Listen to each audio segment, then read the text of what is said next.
help And him an ultimate. trade back. Yeah, and an ultimate's pretty useful as we do load onto the Rift. Yep. And I don't have game sound again. Hey, Lamau. Hey, Lamau, who needs it? Yeah, stuff's overrated, in my humble opinion. Actually, Yeah, man. It's Not. It's so useful, dude. It's so good at telegraphing what's gonna happen. Oh well. Cha-ching! That's the sound of the Alistair Master emote coming out. Face and that's the sound of a cash register. Bum bum. That's the sound of you getting things wrong, dude. You're wrong. That's what. That's where the cha-ching noise comes from. That's why people say cha-ching when they're talking about money, because it comes from the Moving swiftly onwards. When you'd like pull the lever and they pop open, they go like cha-ching. That's all the stuff, the cogs and whatnot went. Sejuani skin is cool. It's got a lion. Indeed, it doesn't. The lion's got like a little neon blue. Blue That's mane. something that kind of happens with like all of the skins. When she has the frost armor on, a Bristle will end up having like this weird like neon punk hair. Do you think the lion is still Bristle? That's a good question.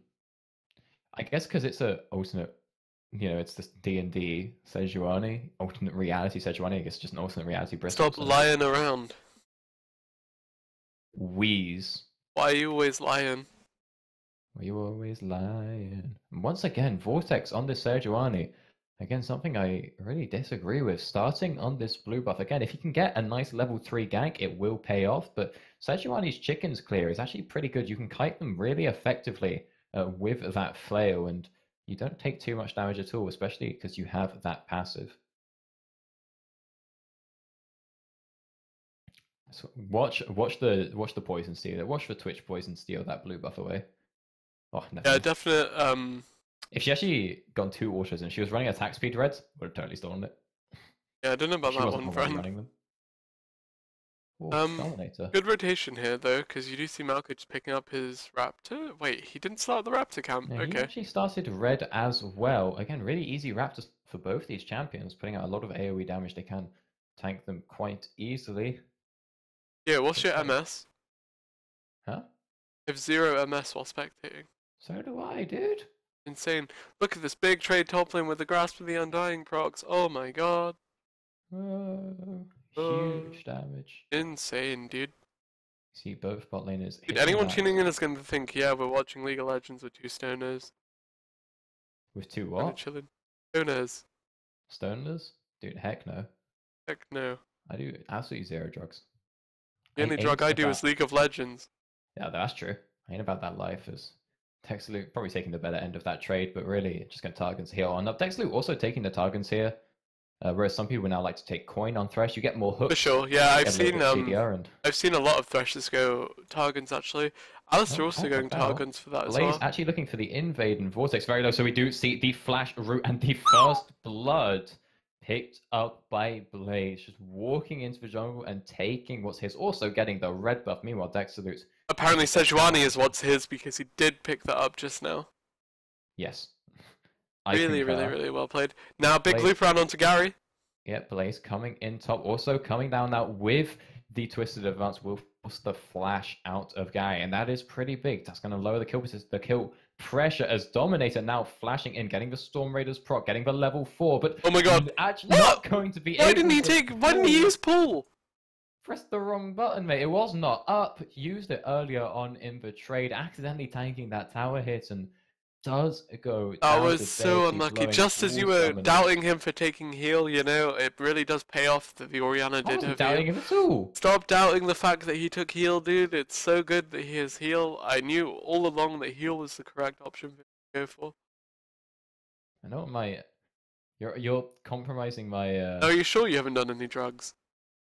If you think that you weren't the one that said that heal was the incorrect decision. I don't want anyone to tune in and think I'm challenged.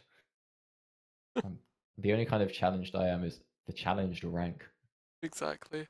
See a big trade from Gruntless Gary. Gary just looking at some play, make these Vortex, and Vortex running off will actually get the permafrost done. Nice dodge of the rupture, but because of that, does not manage to get the passive damage off, and Toby will be able to get out of this one alive just using his flash. Here comes Blaze. Here comes Blaze. And mana is very low. Going to get the extra damage from the sapling in the bush, and Toby will actually be the one to pick up the kill onto Vortex.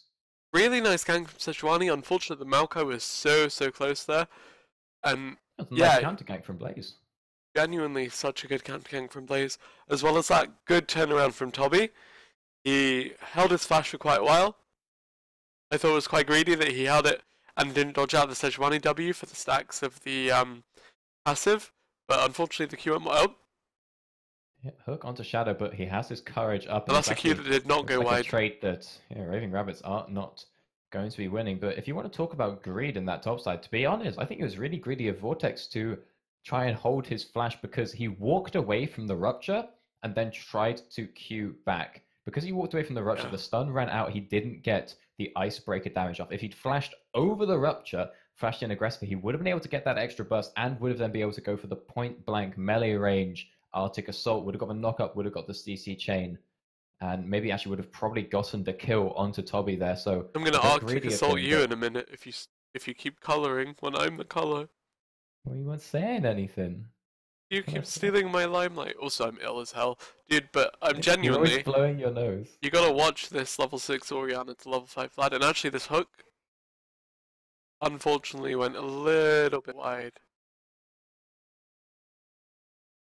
Indeed, it did, and bot lane is really where the action is going to be. As Gary has hit level 6, nice pillar will keep Toby in his range, but he's He's got not going to blow Subjugate that available subjugate whenever yet. he wants to go for a big trade. But he He's can't do it a yet. little bit apprehensive because he doesn't know what Maokai is yet. But as soon as Maokai shows bot side, you can expect Gary to just go for it.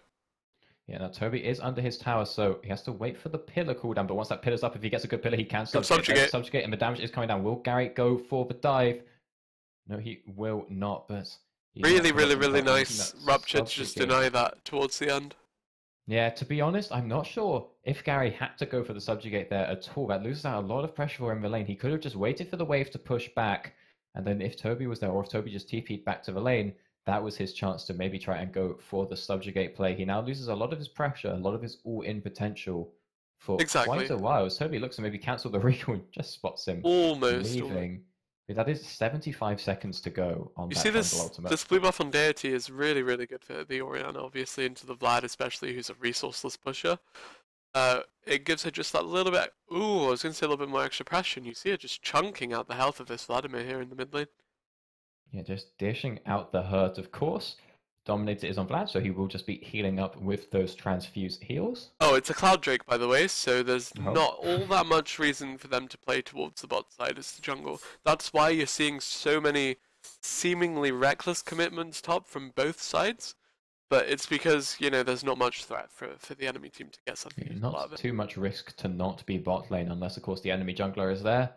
Then, of course, your bot lane is going to fall pretty far behind. As Dominator getting back to this mid lane, so far behind in CS right now. He's just trying to catch under tower, but there is a 30 CS deficiency in that mid lane for him. Really difficult lane for Vlad once he gets behind. It'll get even harder when Orianna has Morello completed. Yeah, I mean, it just seems like Orianna is really not Donut's favorite champion. We've seen so much Orianna play today, and so been played so well. He's just been constantly forcing Dominator off of the wave, chunking him out as Gary now actually going to face check into Blaze, and he has the subjugate. Should be able. Subjugate goes wide. Sorry. Rupture goes wide. It's a point and click ability, my friend, and it is still available. As Blaze now actually tanking the tower, holding a subjugate very long, but the feast is not available. Gary dropping it onto Toby and going so low, but Will just managed to get out. Maybe if he'd used it on Blaze a little earlier, he could get the kill, but now we might see... Here comes Sejuani! We might see Sajin be the one getting the kill. The Frozen connecting onto Shadow, he will be able to flash out and get the heal from Sajin, but that's really the gank that we needed to see in the bot lane. For the first time it's in 9 minutes, getting a pretty nice lead for the Raving Raptors bot lane. Yeah, exactly. Really phenomenal to just get that out of the Alistar. It means that Twitch is under a lot less pressure in the next 5 minutes because there's not a chance of the Alistar flash pulve headbutting him into the enemy team or an ensuing gank. There's also the Tristana having no sums, which means, that's always good that the enemy AD has no sums, because it means that you have a lot more room to breathe, a lot more options to play with. Just so much that you could possibly do here.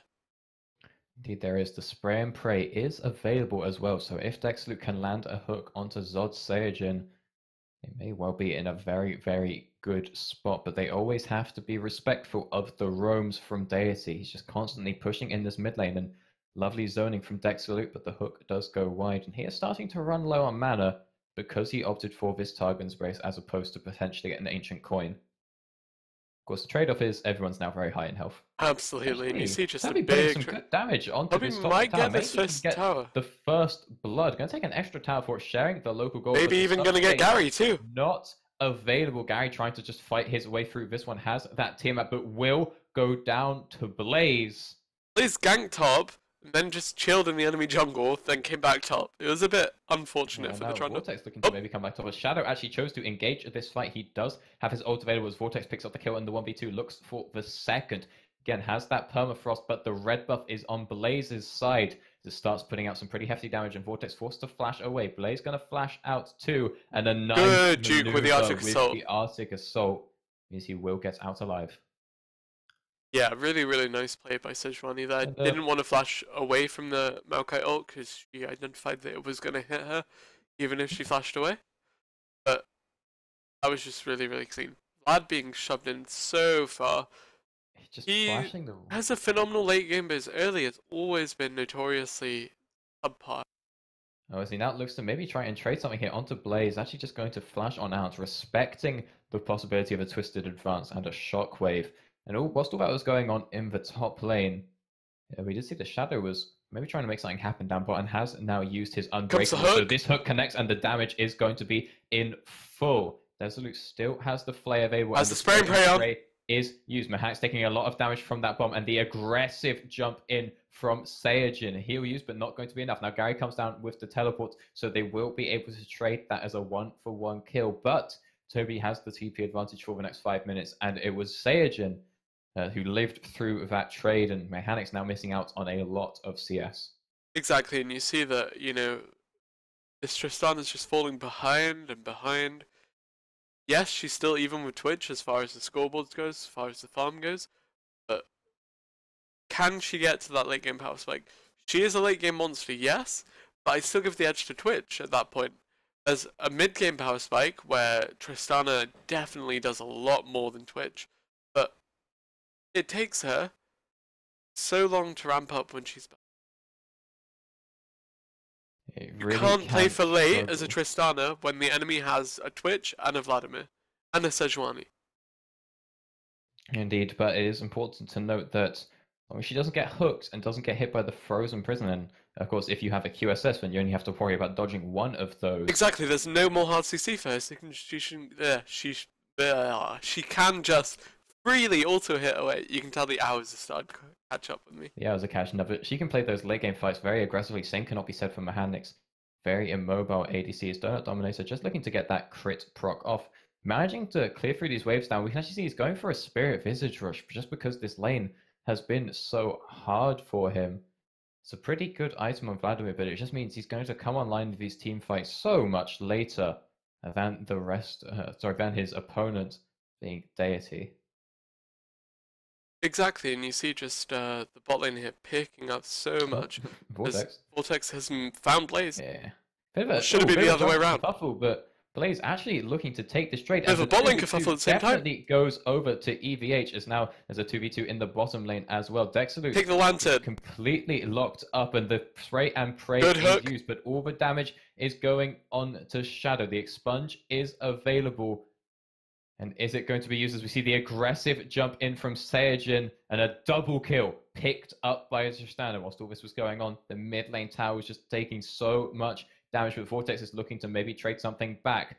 Nice transfusion from Donut Dominus going to heal him up, and he has the Hemoplague as well, giving him even more health, but the teleport is coming through from Toby. So now with the ball is back into EvH's court. EvH is turning on that kill switch that cements them as the best team here at this tournament, where we thought they were on even footing with Raptors in the early game, and then suddenly, bam, proactive ganks, bam, it stagnates a little bit, but then right back at it again. You're cementing your lead further. Yeah, and bam, looks like they want to go for a dive, but actually going back with a huge 3-man shockwave should turn this fight. A nice feast takes out Vortex. Dominator going so low and will die to the Flash Feral Scream. Now it looks like Mechanics and Dexter are just trying to pick up the kill onto Toby, going to flay him back in. You need to be really careful if you Cho'Gath here. sentence, and now he realizes this has bought enough Here time comes Shadow. for the rest of the Event Horizon members to get there. As Shadow slams on that cowbell, didn't get an assist, but got some BM points. Toby has the rupture, and Mechanics has no flash. My only regret is I don't if he have wants game to go sound. he throws it down, but does not connect. Unfortunately, could but not experience the cowbell there. Just had to go by the didn't visuals. Get the unlucky, dude. But unlucky. Still a very beneficial fight for Event Horizon. Mechanics looking to maybe pick something up here. Is spotted by Toby, not the member he was looking for, and we'll just back off, go catch some CS under tower instead. Yeah, now Trundle going for Titanic Hydra here is interesting. It gives him more tankiness, sure, but a large amount of his dueling potential with the Cho'Gath, who has inbuilt percentage health damage, is the fact that he's typically expected to lifesteal out these tanks. Now, obviously he has no lifesteal now that he's gone for the Titanic, so it'll be a big question mark as to whether he can still consistently lane versus this Cho'Gath, who now has both the Righteous Glory and the Gargoyle Stoneplate. Yeah, but Titanic versus Ravenous argument on Trundle is pretty big. There's very definitely points for both sides. For example, the Titanic is going to give you the auto attack reset again, so you're getting 2 resets built into your kit now. But at the same time, the Ravenous really helps you out, especially if you're trading in the middle of a wave. It has half the cooldown of the active and so much lifesteal, but Titanic a little bit better at 14 fighting as you have those tank stats. Tank stats with Dominator. Good flash out of the Alistair combo. Flash out of the combo. Will blow the lantern as well, but that is a-okay. Shadow is fine with that. Presses one button, gets a flash. EvH just chilling bot lane, just all while this is happening. You have Tubby just flitting towards the top side. No teleport up, so we could look for a play by this Raptors lineup, but here we go. Yeah, they might want to go for the play with Dexlu. Is found out he's getting pretty low, but Mechanics does not get rooted by the Maokai, so he will pick up 1 kill. Are they going to look for more? The pillar will slow down Shadow, and Vortex takes that as the go signal. Going to dash on. Which is him, but he's there. Just autoing over the wall, but the Unbreakable makes Shadow so tanky as the Ignite and the Ball will take down Gary whilst all this is going on. Toby is just wailing away at that top lane tower. I mean, it's not exactly lost that much health, but it's the thought that counts. No teleports are available, so everyone having to back off. Exactly, and you see just really nice play there. Yes, they traded 1 for 1, but they got so much shove on this top lane. Toby has his items. He has his stone plate. Actually using the feast, but it gets pulled. Does not go on cooldown, though, so just uses it the second Dominator comes back up for air. That was so sad for Dominator. Yes, he immediately ramped up. I thought it went on cooldown. That would have been it would have been so clean.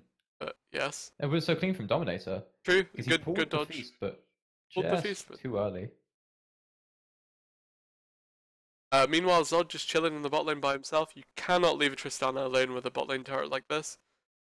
And I do believe he'll pick it up in about 3, 2, 1. Not yet. Nice prediction, dude. I wasn't looking at the health, dude. It was neither was I. It's because he got camera wasn't showing me. People turned up. As he now looks to actually. Speaking of people turning up, here we go. Vortex, not that tanky, only building magic resist so far, so he will go down. But speaking of magic resist, it's actually Deity that picks up the kill. Blaze now looking to get some vision control. They may want to make a dive and pick up this mid and bot lane tower. Very easy to do with Tristana. Speaking of mid tower being picked up, there you go. Already off the table. Right on cue as Blaze pops the Righteous Glory and immediately changes his mind. Brain Prayer is available, so is Hemoplague. Could we see a wombo combo? They're waiting for Sejuani up. And they don't have teleports, but Deity just eviscerating Dexalute. Now Dominator on the backline gets a big heal from the Hemoplague. The pool buys him some time in trying to ghost out to safety, but his teammates are not there. They're all being held up by trying to save that. They'll be finding Gary. We'll take a look to the top lane. Gary trying to make this 1v1 happen. Pop the Subjugate already, and I just don't know if it's been enough. He's 2 behind by this point, and now may just get collapsed on, but Mechanics is running up. Subjugate has run out, and he is forced to flash off the Rupture. The Feast is available, but now it's up to Mechanics to try and burn through Toby. Toby going so low and will drop to Mechanics, who gets the shut down gold, but may end up getting dove here. Yeah, and you see a good capitalization on Toby's greed there by this lineup, but unfortunately, Raptors did lose their mid inhib just at the 19-minute mark, which is so important. Yeah, losing the inhibitor in that fight, and to be honest, that fight could have actually gone pretty well for Raving Raptors. Dominator was doing a pretty good job of stalling in the 1v3 with his Hemoplay healing, with his Sanguine Pool, with his Ghost. But then, like you said, Vortex and Mechanics were forced to try and defend this tower. They just had to clear the wave. And maybe Vortex didn't need to be there as well, or maybe Mechanics didn't need to be there as well. Maybe it only had to be a one-man job. But if Donut Dominator had some backup there, maybe he could pick up the kills. But he went in alone, and at the end of the day, did not manage to get anything. As he still very, has very not big maybe. His first item. It's a big maybe. You're right. I just want to see him do well, man. I just like Vlad, to be honest. Actually, I hate that champion. It's so stupid. I actually hate him too. I know. He's fun to watch though. It's okay to watch. One of you remember Exila used to play him? So he still does. Oh. He plays him so well. Yeah. But it's one that I remember the dev that like made Vlad like this was back in season 2 or season 3 when Vlad was really, really strong. Sort of like that was like season 1. I don't know, whenever it was. He said like, you know what? We made a mistake with Vlad. They were saying like his Q was just so stupid, like from as an ability design. It's like this champion uses. That's because of the old Hextech Revolver that gave spell vamp. But like it was just his Q they were talking about, and they're like, well, we can't change it because it's integral to his kit. But and then he'd build it into Will of the Ancients because you combine it with Kage's Lucky Pick. You never saw my 70% spell vamp Vlad build. You remember that? I remember that. Yeah, Will of the Ancients. You're proud that I remembered that. Good for you, Ibris. Well Is it called Will of the Ancients? Yeah. WOTA for short. No, you have to go for the 72%. I'm a genius. Build. Cannon could also make use of it. Maybe he wishes he had a little bit more spell vamp here. Does get engaged on by Blaze, but Mechanics is just wailing away at the backline. Has the spray and pray available if they want to take this fight. Blaze and Shadow just tanking it up, and actually nobody going to go down. Exactly, and you see the likes of Dana just scaling the longer the game goes on. Yes, the Vlad and Twitch were said to be problems later on, but we're 22 minutes in and they barely have 3 items between them, 2 of which are on Twitch. Vlad has it's not fair to say 2 Vlad has 3 half items. Yeah, it's not great. Of course, building towards that proto belt, but really a 22-minute proto belt, you have to ask yourself if it's worth it. Just went so out of his way to build that very early Spirit Visage, and then also maybe making a mistake by building ability power after that. If you've already certainly, yeah. Yeah, he got the Revolver before the Kindle Gem, as we do see actually the Baron has been started up, and that's going to go over pretty much uncontested. Absolutely free-handed over to Event Horizon, and why wouldn't it be? They are 12,000 gold up nearly. There's not much that the Raving Raptors can do to contest that Baron. Yeah, speaking of, you see Toby just turning around onto Gary here. Gary, I guess, was like, yeah, guys, we can collapse, and then they noticed that their entire top lane was being sieged down. Yeah, maybe. Why did you commit 3 people that far down when this could have happened? Yeah, it's not looking too hot for Raving Raptors right now. Hook not going to connect, but the Frozen Prison will. Unfortunately, it's going to be onto Shadow, and the second that Mechanic steps forward, he is hit by the Twisted Advance, by the Shockwave, and will immediately perish. There goes Shadow. Picking up the tower with his Look for Vladimir. Picks up the kill onto Donut Dominator. Toby flashing onto the backline with his Feast, going to be saved by the heal, but dies to the final tower hit. So Gary managing to get that one for himself, flashing out as well, going to live, but there's unfortunately a wall of champions between him and his Fountain. He is one of 2 members remaining alive, and I do not think they can save this Nexus. Absolutely not. This is game 1 completely gone over. I think people are going to start to realize that Orianna, you need to take the Lucian into. If you ban Lucian yourself, then the enemy team is going to take Orianna. You have to start banning Orianna. Start changing something to stop giving these comfort picks over. Do you want to get rid of the Cho'Gath? Because they first picked it, so clearly there is some sort of priority that this team places on it. Force Toby out of his comfort zone, or pick a Gnar into the Cho'Gath. Do something. You tried to go for the counter pick here with the Trundle.